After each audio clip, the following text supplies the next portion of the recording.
Civil War is from writer and director Alex Garland, the mind behind Ex Machina, Annihilation, and Man. To this day, it's the movie that A24 has thrown their most weight behind. It's their most expensive movie to date, and the first one that they put into IMAX. Or really, because they seem like such an IMAX studio. Who hasn't seen the Iron Claw and thought, this should be seen on the biggest screen possible? It takes place in the near future, where America is split apart in a civil war. We don't know much about what's going on, but President Nick Offerman is so fascist that he somehow got California and Texas to team up against him. But it's really about a group of war photographers led by Kristen Dunst to take a road trip through the war-torn country to Washington, D.C. to get the scoop just before a huge battle is set to begin. And yes, it's more about them than the actual war. Or it's more about the horrors that they face on the way there. And yet, that is enough to carry this movie. It's more about tension than action, and it is tense. It puts our heroes into quite a few situations where their lives are in danger.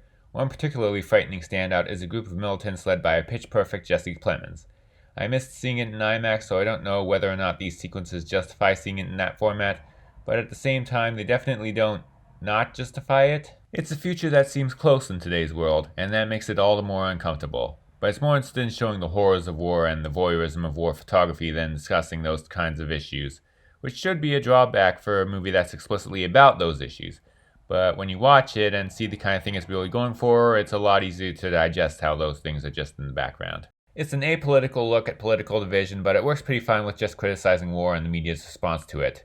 And more importantly, it's very intense at times. It all culminates in a battle scene that feels exciting in a restrained war film kind of way. And an ending that is appropriately dark both in its violence and what it means for who the characters are now. It isn't as provocative and topical as the people behind it want you to believe, but it is disturbing and meaningful in a more broad and timeless way.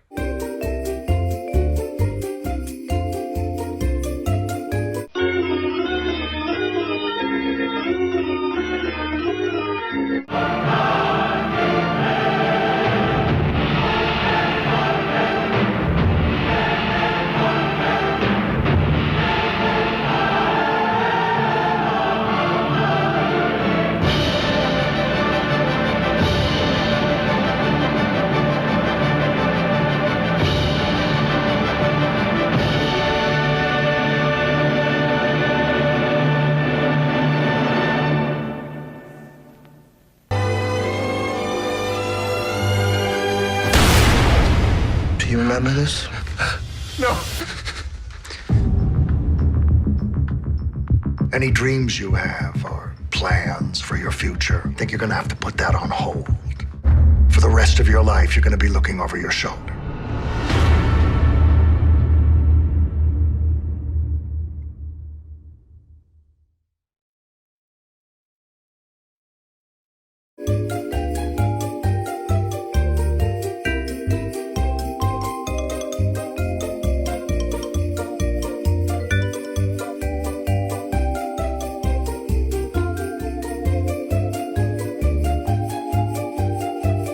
The Fall Guy is from David Leitch, director of Bullet Train, Deadpool 2, and Atomic Blonde, and written by Drew Pearce, the writer for Iron Man 3, Mission Impossible Rogue Nation, and Hobbs & Shaw.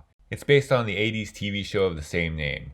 I have not seen a single episode of this show, but then again I'm pretty sure neither have most of its target audience, so really it just needs to stand out on its own. And it does, in a way that makes it very good. It stars Ryan Gosling as a Hollywood stuntman who is working on a movie directed by his ex, played by Emily Blunt. But production goes wrong when the main actor goes missing, because obviously that's never a good thing while making a movie. But Ryan is told that they can't get the police involved because of the controversy that would come from his disappearance, so they get him to investigate himself, and he gets pulled into a big conspiracy. This movie takes a story that could have been a Hitchcock thriller, but turns it into a summer action blockbuster instead. And a good one, full of intense action. Apparently David Leitch used to be a stuntman before going into directing, and so he seems right at home with this. And he turns this into a sort of tribute to the under-recognized profession of stunt work, including playing behind-the-scenes footage of the stunts over the first parts of the credits. And of course this also means that the action scenes are often stunt-heavy and really entertaining. But it also has an interesting story to go along with all that action.